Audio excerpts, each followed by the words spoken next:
আপনি যে ওপেনে বললেন ক্যামেরার সামনে আপনি সিগারেট খান, হ্যাঁ খাই। এটা আপনি একটা সামাজিক ভাবে যদি এখন এটা ভাইরাল হয়ে যায়, আপনার ভাইরাল হলে হবে, আমি ভয় পাই না। পিতা মাতা আপনার সমস্যা নেই, আব্বু আম্মু সবাই জানে। সবাই জানে? আমি আগে ওপেনলি খাই। ওপেনলি খান? ভালো পোশাক আর রূপ থাকলে কি সম্মান পাওয়া যায়?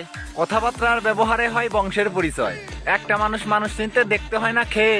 তোমায় দেখে বুঝতে পারছি কোন বংশের মেয়ে। জন্ম দিয়েই নষ্ট করছে তোমার মায়ের পেট, তাই বাপ মার সামনে টানো তুমি লাকি সিগারেট। টোকাইদের মতো রাতের আধারে রাস্তায় তুমি চলো, মেয়ে হয়ে বিড়ি খাও গর্ব করিয়ে বলো।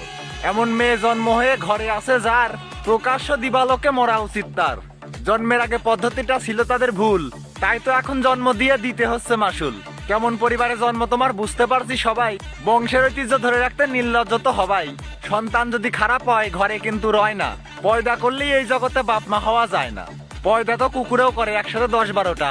কার্তিক মাস আসলে আজকের কাছে কালকের কাছে যায়